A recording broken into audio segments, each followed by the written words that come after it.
Okay, good morning, everybody. Welcome to EAMS 2020, the International Conference on E-Assessment in Mathematical Sciences. We've got a packed but relaxed programme over 8 working days coming up. So today we're just going to start by introducing ourselves as the organisers. I see that the third organiser has finally joined. Can you make him a co-host, Chris?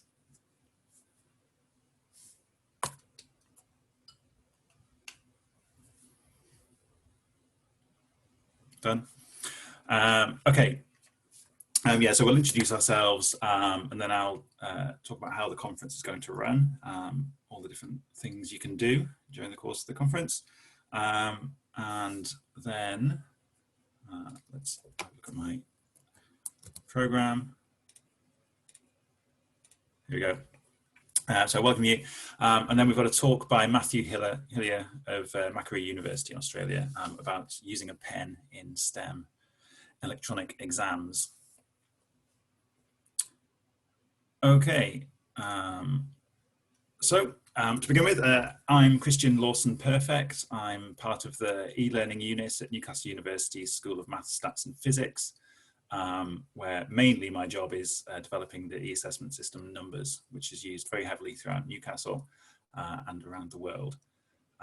This is the third time we've run this conference and the first time we've done it entirely online. So we'll see how it goes. And now we've got a trio of Chris's. So the other organiser and the other part of the e-learning unit at Newcastle is Chris Graham. Thanks, Christian. Hi, everyone. Chris Graham here. So I am the Director of e-learning in our School of Mathematics, Statistics and Physics here at Newcastle University. I am involved quite heavily with the implementation of Numbers around our university and also teaching myself here. After 2 physical conferences in Newcastle, I'm absolutely thrilled to see such a widespread participation from all corners of the globe for EAMS 2020. So really looking forward to getting involved with it. I'm going to pass over to Chris Sanguin, our third co-host here. Thanks, I'm Chris Sanguin. I'm a member of staff in the Maths department at the University of Edinburgh and STAC. I'm the originator of the STAC project. Thank you all for coming. I'm very much looking forward to these talks.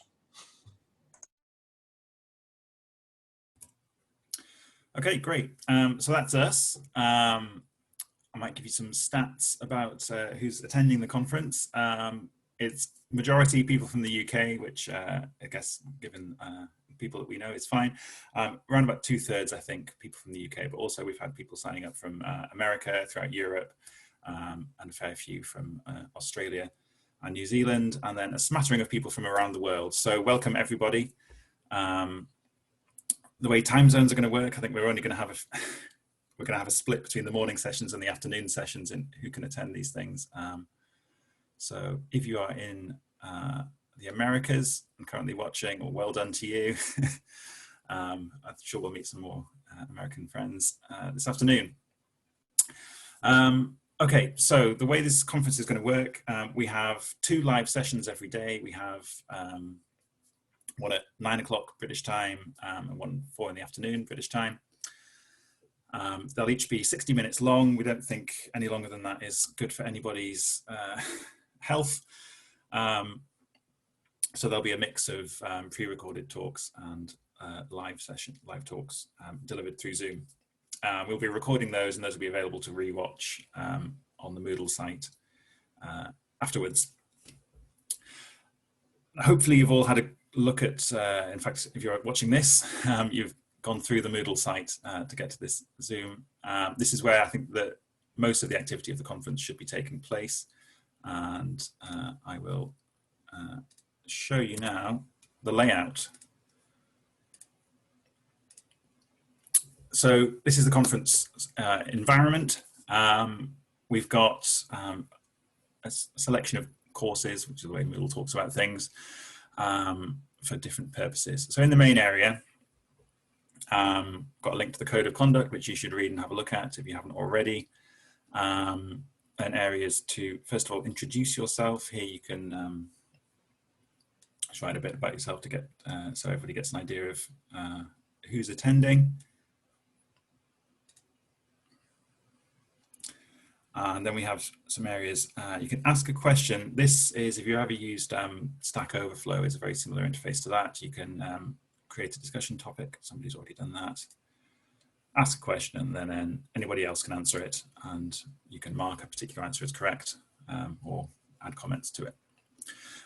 So if there's anything you're not sure about, this is a good place to ask a question, whether it's to do with the running of the conference or to do with the assessment. Next, we have a discussion forum where you could have some more open-ended discussion about topics of e-assessment, and a glossary, which hopefully will fill up over the course of the fortnight with some common e-assessment terms. Next, we've got the talks area. This is where the link to the Zoom is. And then for each session, we'll be filling this up. We've got abstracts to begin with, people's slides, the recordings, but then also for each session, there's a questions link. This is the way we're going to take questions during the live sessions as well as after. So if you have a question at any point during this session, either about what I'm saying or what Matthew's going to say, put a question here, and then the chair of the session will pick a couple of questions to answer live at the end of each talk, and then we can continue taking questions and answering them for the rest of the conference. And finally, where are we? Keep going back. Penultimately, in fact, we have a fair few software demos for some e-assessment systems. I'll go into the numbers one because I've filled that one the most. I've got some links for information about numbers, a link to the editor, some demos, documentation, and then again, a questions and answers area. But if you start playing about with an e-assessment system during the conference, the developers are all hanging around here, so now is the time to ask questions and get help directly from the horse's mouth. And then now finally, this play area is a course that everybody has teacher privileges on, so you can create activities, play about with any of the systems that we've got turned on, or show off something that if you're talking to somebody who wants to talk about a particular question design, for example, then you could upload it here, so you can point other people to it.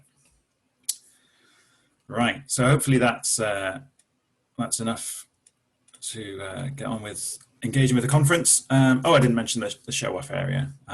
This is a wiki, which means it's a load of pages that anybody can edit. Somebody has already put in a link to a survey they did about e-assessment systems in use in Germany. So any kind of written material, links off to stuff that you've done that you think would be useful, you can put in here. Okay, so I'll stop that. So I think we've assigned ourselves half an hour to do this, and we're going to race through this intro section.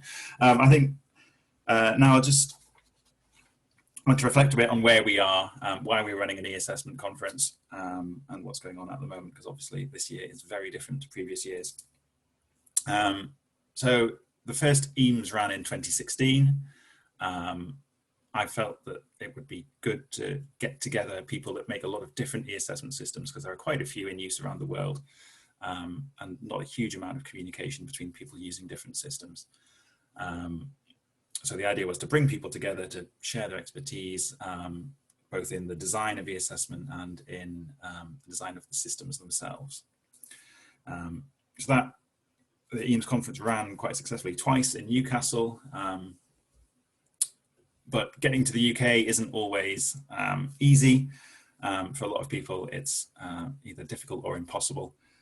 So we felt earlier this year that it would be better to run the conference entirely online. That turned out to be a very good decision because of what happened next. So that's what's happening this year. So because the coronavirus crisis has happened, everybody's moved online. Suddenly there's a huge amount of interest in e-assessment. So if you're here and you're thinking about e-assessment for the very first time, hopefully throughout the talks here and the material presented, you'll get a better idea of what's possible and learn from some of the expertise of people who've been doing this for a long time. E-assessment has quite a long history, longer than you might expect. I think in 2016, Chris Sanguin's talk, he went through things that you could call e-assessment over the years, going from punch card machines all the way up to the first computers. So for as long as there have been computers, people have been using them to do assessment, particularly of maths. If you've been using e-assessment for a while, we've still got plenty for you, I'm sure. We've got updates from the developers of open source systems, such as Numbers. I'm going to be giving a talk. Chris will give one about Stack, and Mike Gage is going to give one about web work. We have a presentation from Digital Ed on Friday about their Mobius system, and plenty of talks from people about new ways they're using e-assessment in maths. So I think that's pretty much all I've got to say. Maybe we should have a quick pause here to see if anybody has any questions about what's going on while Matthew Hillier gets ready to present his talk. I'll just check with both Chris's that you're happy that I haven't missed anything. Yeah. So what I'm going to be doing is going to the questions area for this session. No questions so far. You can use the Zoom chat, by the way. We won't be using it for taking questions, but if you want to add in comments, if somebody's sound drops out or you just want to make a note of something, that will be there, and I think that gets recorded as well. So we shouldn't miss anything. Okay, so I think we'd better move on. Matthew, are you ready?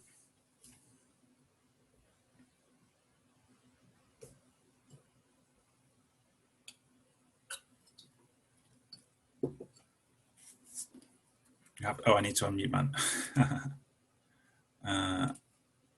I've muted everybody and I have to unmute him manually. There we go. Ask to unmute, is that what I do? We didn't practice this part. Hey, I'm here. Right. Greetings, everybody. As you can see, I'm dressed in a snow suit because it's very cold in Sydney at the moment. People think of Australia as a warm country, but we actually have a lot of snow in Australia, although there's none in Sydney, thankfully. All right. Okay, so what I'm going to do is share my screen. Hopefully it'll allow me to do that. And I should be able to pick my slides. Okay, so can everybody see what's on the screen? You should see Back to the Future. Someone nod their head. Christian? Yeah. All good? All right. Okay, let me see if I can do slideshow, because that only works half the time. There we go. Yeah, that's working. Okay, now bear in mind I won't be able to see the text chat or anything because I'm full screen. I've only got one screen on my system.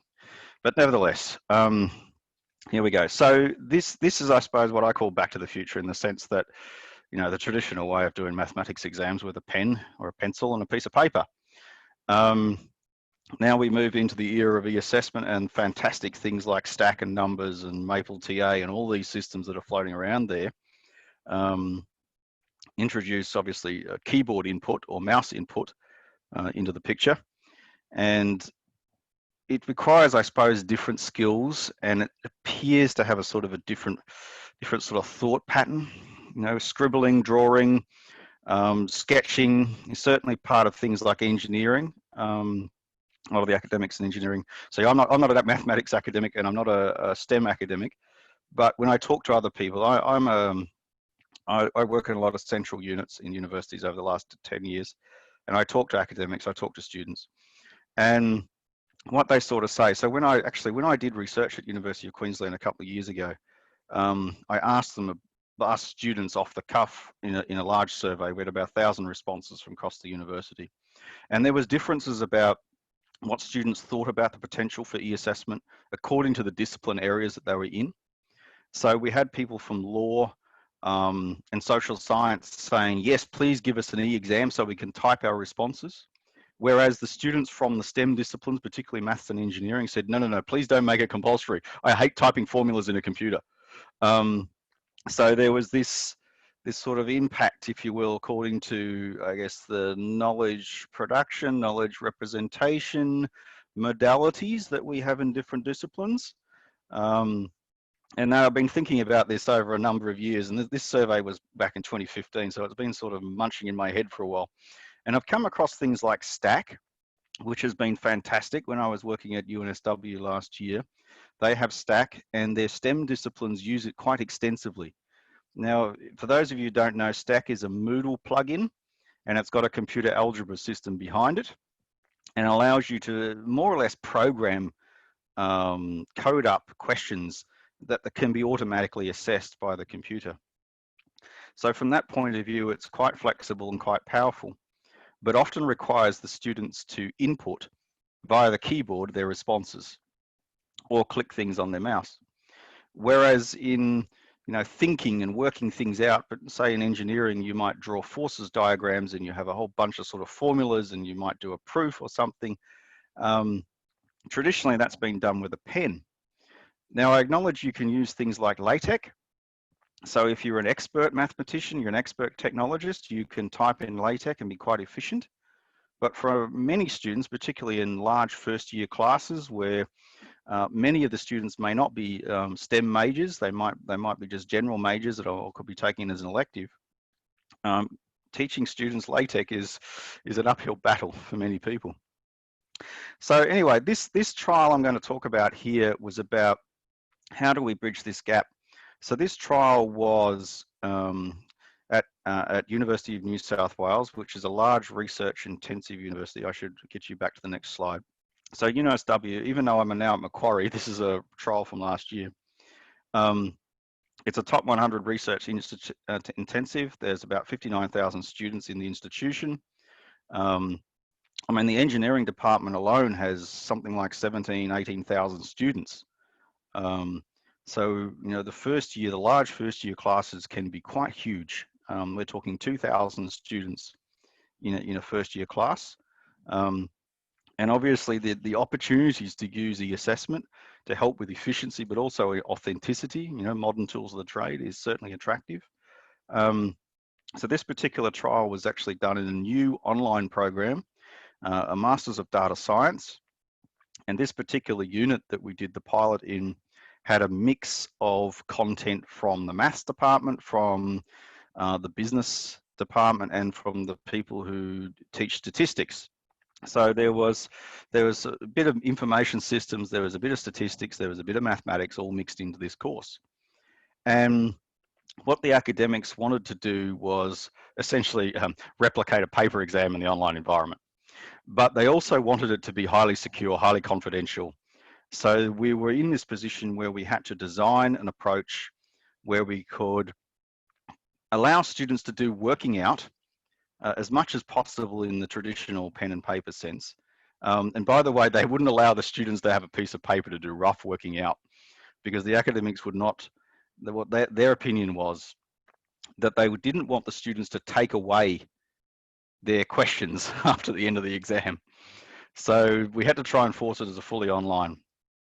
So there was also added complication of remote proctoring. And we're actually piloting this for one of the first times in the institution.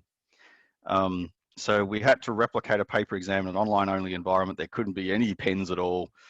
It was all through bring your own device. It was all through online invigilation. Now, this is going to create a whole lot of complexity, which I'll get to a bit later, but it did cause us some problems. So we're looking at about 150 students across two cohorts. There were several months apart between the cohorts for this data. in this presentation, I guess what I want to do is try and focus on what I refer to as digital inking. Now, some other colleagues at UNSW had been experimenting with digital inking, particularly David Kellerman in the engineering department. And he'd been looking at using things like Microsoft Surface tablets in order to have students write out their formulas, sketch out their engineering problems, and share them in a large class situation.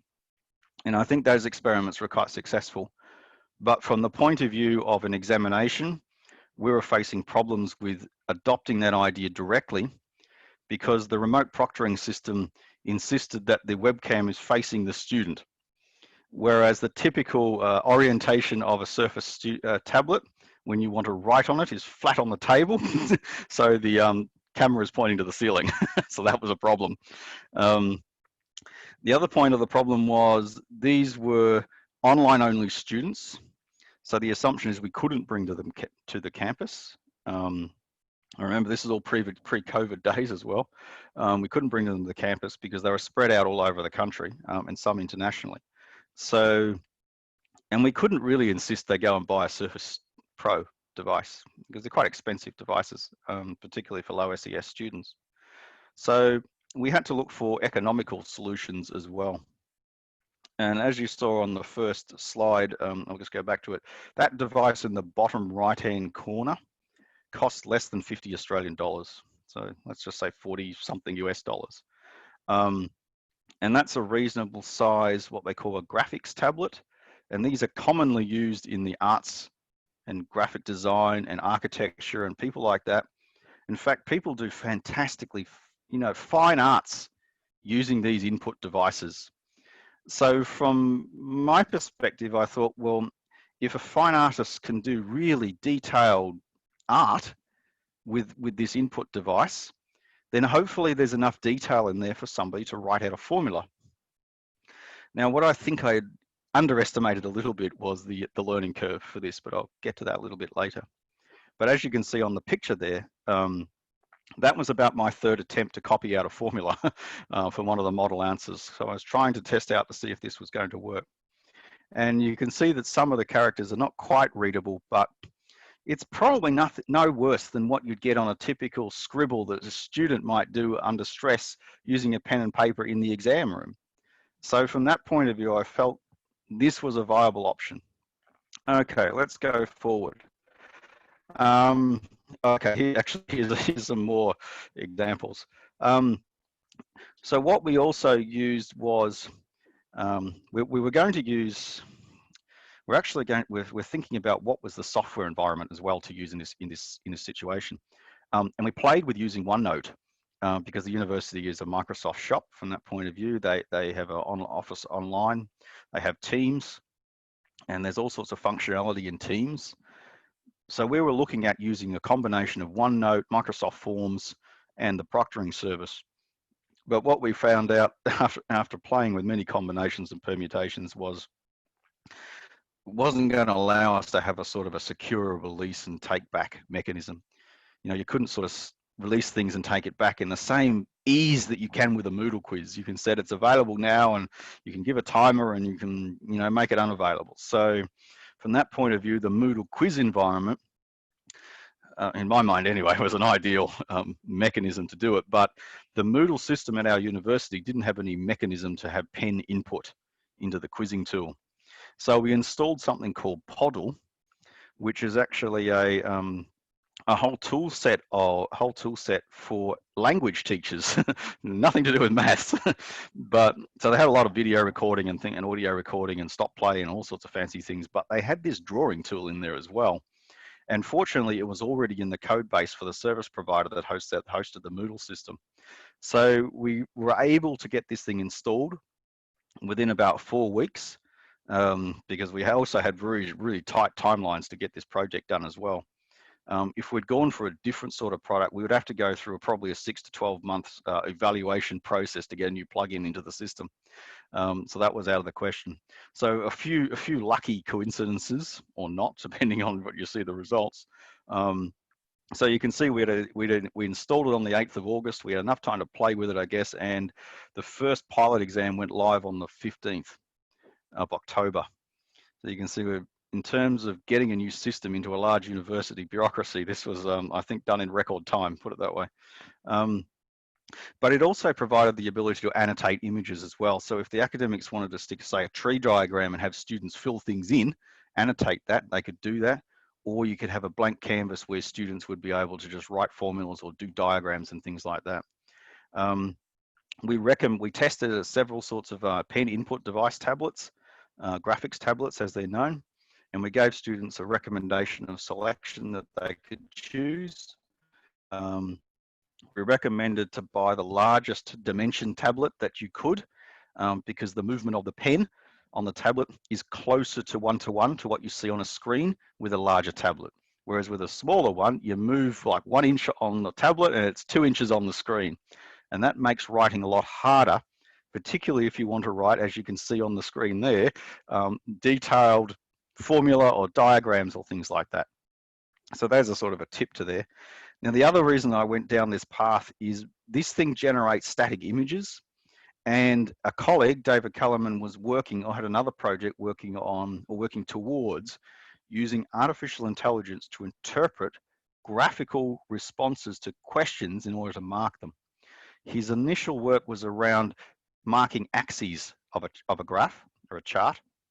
So where the response was an expected pattern on the screen.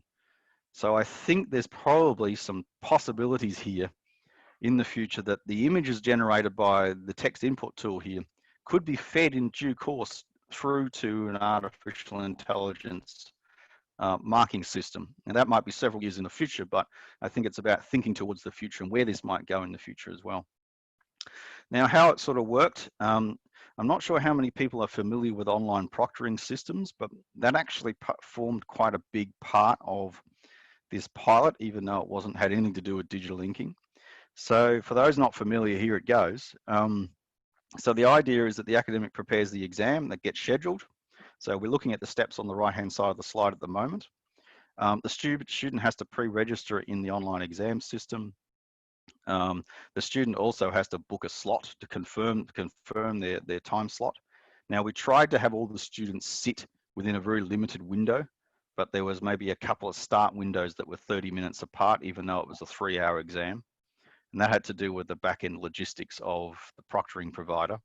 There's a side recommendation here that make sure the proctoring provider can do, if you want live human invigilation, make sure their simultaneous sitting capacity is big enough for your cohorts. Don't ask, don't tell on the part of the proctoring providers. So in terms of the exam time, the student logs into Moodle like they normally do. We set up a Moodle quiz that got released at the right time.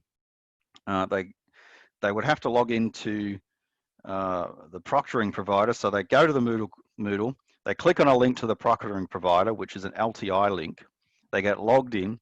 In the proctoring provider, they do some ID checks. So they show their ID card on the screen. They have to type some text into a box, which is typing pattern recognition. And they go through that, and the proctor says, are you ready to go? When the student's ready to go, they press a button on there that then takes them back to the Moodle quiz. From that point onwards, they're in Moodle. The system is a bit like Zoom for that matter. Essentially what happens is the student's screen is recorded and their webcam stream is also recorded, and they're able to communicate with the proctor if they need to for help. Now, after the exam, obviously, everything just shuts down, goes away. Now, during the other part of this equipment, I suppose, requirements or procedures is the stuff that the student has to have. Obviously, they need a laptop. Now, we recommend that they didn't use a Surface Pro because of the way the laptop is orientated when you're working on it. If the camera is facing you and you try to draw on the screen, it's uncomfortable. So we recommended people use the graphics tablet, a standard laptop. So that means that any laptop can become a graphics station as soon as you plug in a USB device, the USB graphics tablet. And of course, they need to have access to the internet. And the slight problem was the internet connection requirements. 3 megabits up and 3 megabits down. Now, the 3 megabits down is not generally a problem for most people. That's a fairly, fairly run-of-the-mill internet connection these days, even with ADSL. But where we actually ran into problems was the 3 megabits upload speed. In Australia, we have something what I call fraudband rather than broadband. The original plan for our national fibre network got trashed by the neoliberals, and we ended up with this mixed mode technology of a hodgepodge of cables and copper wires and all sorts of rubbish. The bottom line is the common upload speed in Australia is only 1 megabits, because that's the sort of the national plan. The national wholesaler has these plans, plan tiers.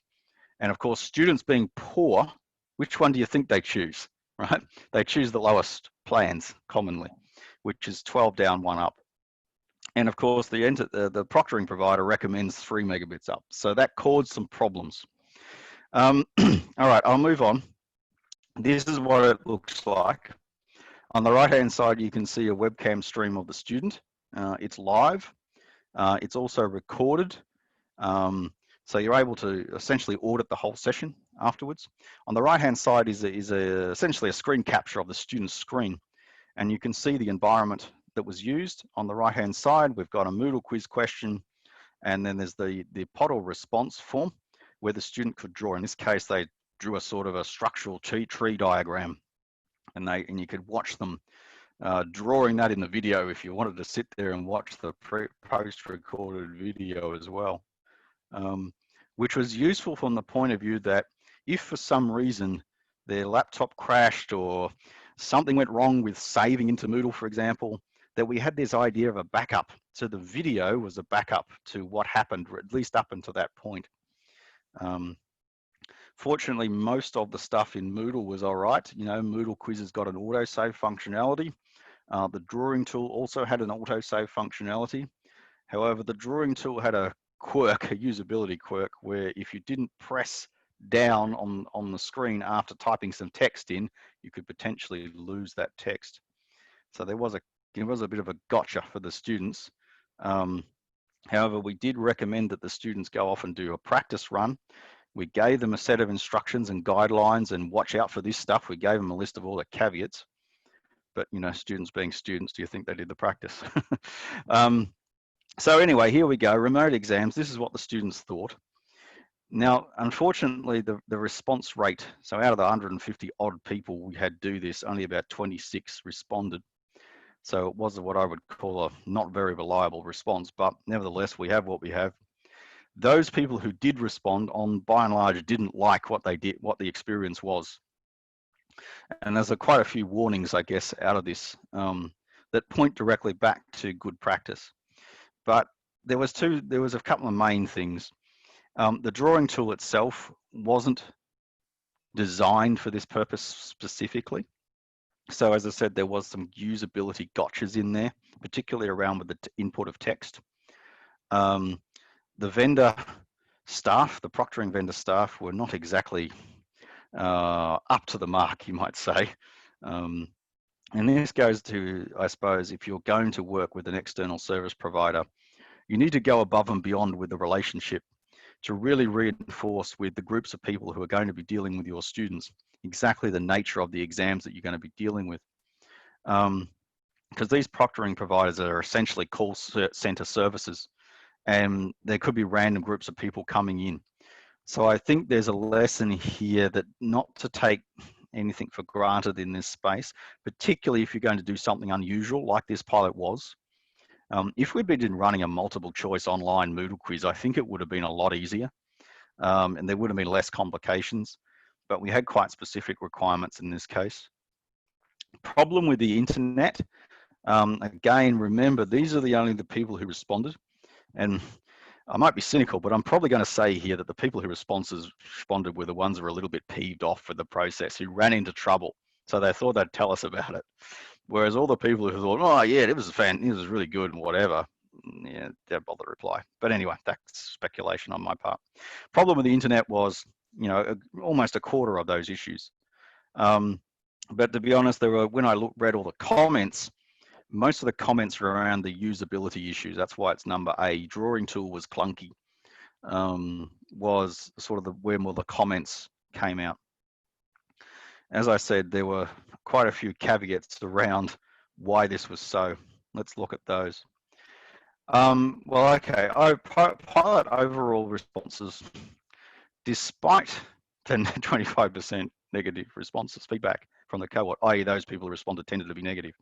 I think it was a technical success. All students were able to successfully finish the exam. All students were able to finish the questions that they needed to. They were able to do their text input or their graphical pen input. So that from that, and they used BYOD. This was over proctoring. This was over crappy internet. It was almost the worst possible way to do a pilot for digital inking. But nevertheless, I think it was, I would say, qualified success. Minimum viable product is there. Some improvements would be needed. Now, issues were partly due to the students not reading the instructions, RFTM, as they say, right? Now, we can expect that's going to happen, right? We can expect that's going to happen. So what we have to do is take that into consideration. What we really need to be doing, I guess, is scaffolding practice into the design of the course. Now, we knew that was the case, but again, because of the really tight timeline, the course was designed, or the unit was designed, before the issue of, oh, by the way, we need an online exam came up. There was a sort of a complex arrangement with the way this particular unit was run as to why we didn't get the request to say, how are we going to run an exam in a purely online course until most of the course materials and course design was already finished. So, oops. Clunky drawing tool, I said that before. And I think the complexity added by the remote proctoring situation really added to it beyond what was reasonable. I mean, there was the contextual factors that this was a first run pilot. So this is not us having refined our workflows and refined the technology. This was a first run pilot, so it reflects that. All those difficult confounding factors I talked about before, inability to scaffold the inking practice into the course. I mean, it's technology introduction, it's unit design, it's pedagogy 101. Scaffold in what you want the students to do for the high stakes assessments. Now, having said that, on day one of the course, we had a zero stakes practice quiz that the students could do with the digital inking tools. However, we couldn't force them to do it. It was only purely optional, but it was available. So I mean, that's me saying we did our best under the circumstances. Then, of course, there was the problematic data collection, which is really impacting, I think, there was some decrees from further above that said that we couldn't force everybody to do this thing just after they finished the exam. Now, in all of my other e-exams research for the last 7 years, I've been tried to have students fill in the survey as soon as they'd finished the exam. In the circumstances where I've been able to achieve that, my response rates have been above 90%. So in this circumstance, you can see where this was given to the students by somebody else 3 or 4 weeks after the exams had finished. Low response rates, you know. What will we do next time? What will we do to improve the situation? Definitely we want to refine and fix the drawing tool. So, you know, if I had the funds and the access, I would change the way the drawing tool works to improve its usability and to improve the way it handled data. In particular, the autosave functionality was not quite up to scratch as far as I'm concerned. The students gave some feedback in here as well, particularly around the text input tool and the fact that it also didn't allow copy and paste. So you couldn't copy and paste between individual question areas. So each question had a different Podl tool input area. And the fact that you couldn't copy any content out of one and put it in the other, I think they found frustrating. There was also a move tool, which allowed you to move the canvas around. Now, ordinarily, that wouldn't be a problem. But the problem with the autosave in this particular tool is it takes a snapshot of only the visible canvas. which is kind of stupid if you think about it. Why not just save the full extent of the drawing canvas? But no, it only shaved the snapshot of what you could see with your own eyes, even though you could move content off the edge. So removing the move tool would prevent that problem. The other way would be to, I suppose, reprogram the tool so it actually saved everything, God forbid. But because we'd taken this tool from somewhere else, who had taken it from somewhere else, that would require a bit more funding than I had access to at the time, and a bit more time than I had access to at the time to achieve. Refine the user documentation. We had written quite extensive written documentation with screenshots, but the students suggested, oh, can you give us some videos of how to use the tool? And I think that comes down to, you know, way people learn these days. There's not much you can't learn off YouTube. Students are getting used to the idea, oh, we need to have videos and what have you. You know, if you look at Khan Academy, and that shows you that, you know, online videos for learning things is really a successful modality. So, you know, gain more time and funding videos of how to use the tools. Practice and instructions should be built into the course design itself. Again, this is just good pedagogical design. There really should be the weekly practice quizzes, for example. We should be asking the students to use their graphics tablets, putting the right kinds of questions in there. So we are scaffolding and building up to the final assessment using their formative assessments. So the same toolkit should be used for formative activity as you do for summative activity. Again, it's pedagogy 101. And of course, if I had my time again, I would probably run the digital inking pilot on-campus lab machines first to iron out a lot of the usability issues before we went into the higher sort of stakes, high complex remote proctoring situation. But you know what they say about hindsight, it's 2020. So yes, what works and what didn't. Digital linking, yes, it did work, but it needs to be with practice, practice, practice. Because, you know, STEM students are probably not going to encounter graphics tablets normally. That's a new input device.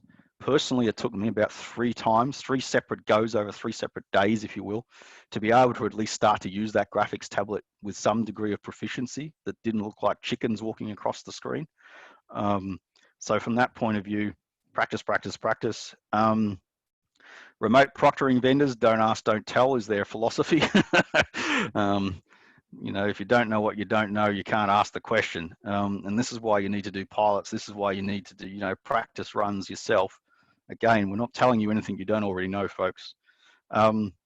Delivery, what sort of works? We also had other pilots of using Safe Exam Browser with Moodle quizzes in computer labs. That worked fantastically. Well, ETH Zurich do that all the time for their final exam, so it's not surprising. It's a well-practiced path. And I reckon if we go SEB, Moodle, and graphics tablets in a computer lab environment, that this could be quite a successful way of going about doing STEM exams. BYOD plus SE its own security failure. Again, ETH Zurich don't recommend yet path. I've done some other work around computerized exams using a live Linux bootable USBs, and we solved that problem of the security side whilst allowing a full computer environment. But that's, again, that's probably a completely different talk. That's a different lecture. All right, so I'm just about done. If you've got any questions, let me just minimize there so I can get back to, if I can find a text chat just to see if anybody's putting any chat into.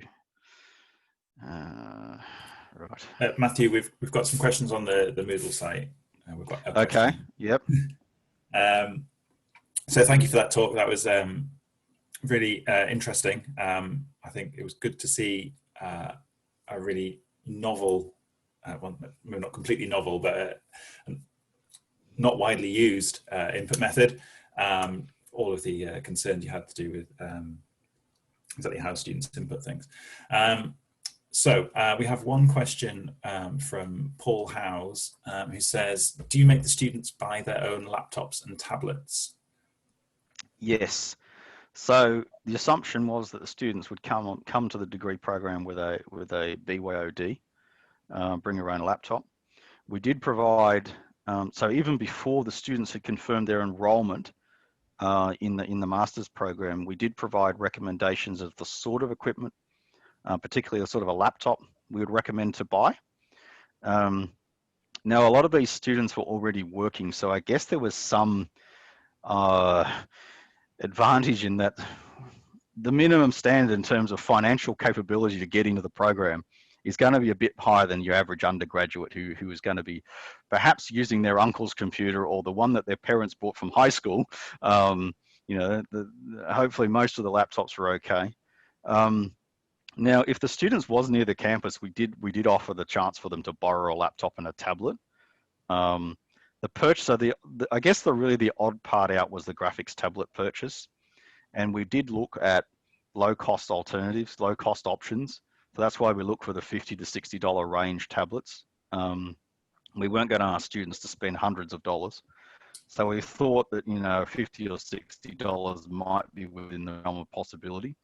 And if the student was really hard up and contacted us, we honestly probably would have just bought them one and sent it to them, for the cost of $50, it's for a low SES student, $50 is a lot. Okay, let's just give them the tablet. That way they can participate fully in the program. I mean, I think that's a low, and BYOD policies in institutions and accessibility and equity is a broader issue anyway, that we have to tackle. And maybe things like e-assessment is going to, sort of bring that to the fore a bit more. And I certainly recommended as before I left that university as to, then you need to have a comprehensive BYOD policy. In order to make this stuff work. Yes, it might be for a final exam, but actually to fully participate in a degree program these days, you're hard pressed if you haven't got a laptop. I couldn't imagine doing a degree through my mobile phone. I just would go crazy with frustration personally.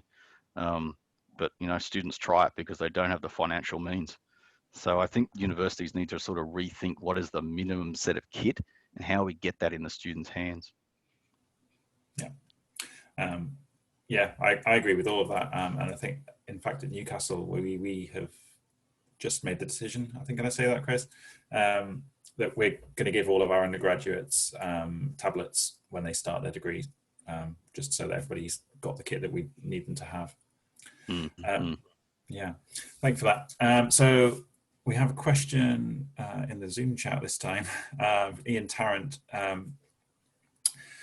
He says, in using similar input devices with staff and students, I found a minority of people had great difficulty using the input devices. They couldn't get the hang of writing in one place and looking on screen. Was this not a problem for any of you? Yeah, look, I agree. Because my personal experience was a 50-50 situation. So the last time I tried using a graphics tablet was probably 10 years ago. So I had a really jaded view of these things too. Because 10 years ago the quality of a graphics tablet and the responsiveness was actually terrible. But these days when I got a hand, even that Huon tablet, not to promote a particular brand, but that Huon tablet was the most comfortable I found to use. It was also one of the cheapest ones and one of the largest surface area ones. Now, as I said, I took 3 goes. The first time I looked at that hand-eye coordination thing, where you're writing over on the side and it's moving around on the screen, yeah, it takes a while for your hand and brain to connect again. But after I reckon I'd done it for a couple of times over 3 days, I was used to it. And hence, practice makes perfect. Hence, never, ever, ever, ever get a student to do new technologies or new techniques in a high stakes exam for the first time. You're asking for trouble, right? We all know that. And as Tim said, there's no way you should do this but we were really in a rock and a hard place. There was no other solution, at least that we had put ourselves into. or we were given the job to solve this problem. Now in the future, maybe what they should be doing is thinking about, how do you ask your questions so that they don't have to be kept completely confidential? How do you, work it so that the students can have a surface to scribble on? Now, in later part, the second trial, what they did is they said, right, you can have a portable whiteboard and you can allow the students to draw on a whiteboard. So at least the pen and the eye coordination. So if they wanted to do their sketches, their rough notes and their workings out on the whiteboard, they could then flip it up and show it to the webcam and then show them rubbing it off when they're done. But we were given the job, so this is the solution we came up with. I did see another one there from Jamaro. How many students took an exam in this way? There were, I think, about 150 over the 2 cohorts. Don't quote me on it because I've actually lost the information about the student totals. But there was about 50, 60 so students, up to 70 students in the first cohort, and I think slightly less in the second cohort, but it was around that. Now, every student who took that master's program was able to do that online exam and hand it in. Admittedly, it wasn't a nice experience for everybody, but the fact that it worked at a base, what you might call a minimum viable product, I think the idea is viable. It needs further refinement. You know, that's kind of what I took away from it. We have one more question from the Moodle site. Ione Lutz, I don't know if it's Lutz, I've forgotten. She says, in South Africa, we've gone the route of subsidizing laptops for the really poor students on the basis that the laptop is on loan to them and then they need to give it back at the end of the year. If the laptop's in good shape, they don't pay. If the laptop's broken, the cost is added to their account. That's in fact not a question. Yeah. Tim Hunt's pointing something out about, are you going to answer the marking question from the Moodle site? I'm not sure what the marking question was, but I'm struggling to have find a it, go. actually. I thought that was going to be that. Is it on a different section? I can't see it. Paul Hughes has got a comment about the XY. Yes, so this idea of the tablet equaling the screen, I suppose is something we have to work out over time, and that's why we tried to play with some tablets and give students some recommendations. And which is why I was sort of saying, yes, okay, it might vary in the X and Y, but actually it's not too bad in terms of how close it is, because you're not drawing on the screen directly. You're moving your, it's a bit hard to explain, moving on the graphics tablet on the side, and the thing is moving on the screen. The trick is to make sure that your hand and what you see on the screen match up. So you would make adjustments if there is particularly more movement in the X axis versus the Y axis. So I think you would naturally adjust to that anyway. And as I said, the graphics artists use these things. Go and have a look on the internet for, you know, graphics tablets and art, and you'll see some really fantastically fine detailed artworks out there. So, you know, technical drawings and graphical drawings and artistic free flow drawing, painting, you know, portraiture, all sorts of things is there. So to me, it tells me that the idea of a graphics tablet as an input device is a workable solution, but that it's not something that you can pick up and run with on day one. That's the caveat to it. Okay, thank you. So I found the marking question. Everybody else has also pointed me to it. The question is from James Friday. Did instructors overall find it more difficult to mark work in this format? Actually, I can't answer the question because we never got to ask them, embarrassingly. Let's just look at it from the logical point of view. In terms of workflow, it's a Moodle quiz. So if you're used to marking things in a Moodle quiz, yes. You do have the messy handwriting dimension, which could make it problematic. The examination itself was a mixture of drawing input, text input, and numeric input questions. So with the overall combination, it's a Moodle quiz and it takes on those characteristics. So there could be a certain amount of typed input which are easier. Some people did use the typed input in the text tool, and therefore you would get readable output on that. For those people who did scribble on there, then you're probably going to get the same degree of messing handwriting interpretation that you normally do. So 6 of one, half a dozen of the other is the long answer. Yeah. We've got time for, I think, one last question, and then we'll move it strictly onto the Moodle site after this session. Chris Sanguine says, in Edinburgh, they're experimenting with tablets. Did you do an experiment of tablet capture against, first of all, typing into an essay question type, and second, just taking a photo of working with a phone and uploading it? Comparing to an essay, no, because the responses in this exam didn't require long essay responses. Probably 1 or 2 sentences were the most, and we gave them a text box for those type of responses. we gave them the drawing response option. So some actually we gave them both.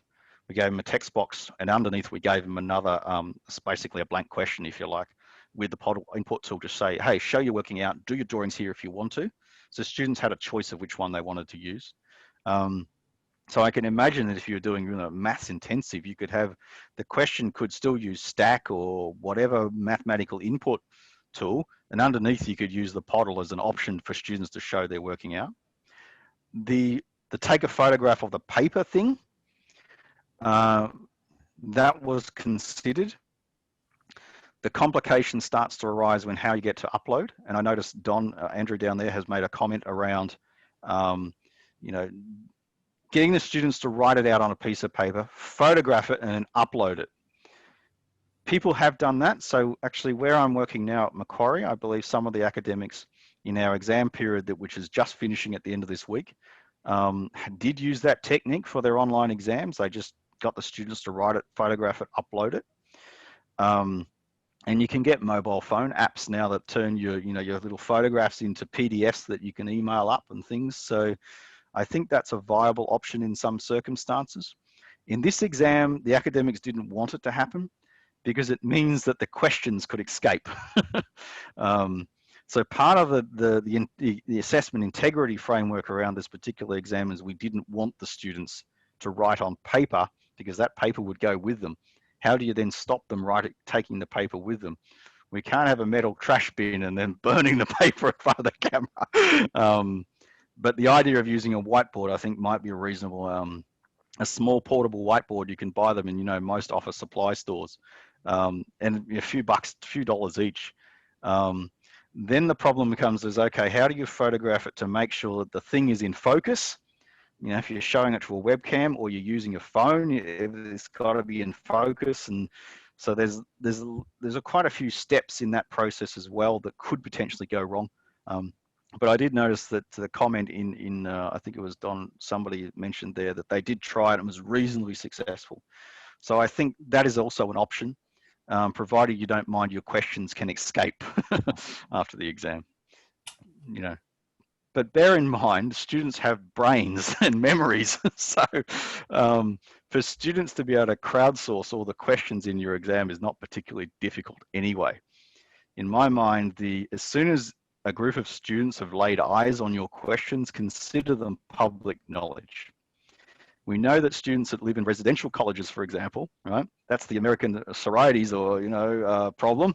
I know in universities where I've worked before, where they've had on-campus residential colleges, the students would get together after the exam and crowdsource all the questions together, and they would then go into the filing cabinet for the next round of students. So, and these days, of course, we've got online, note sharing websites and Facebook groups and all sorts of things where they can crowdsource on a large scale.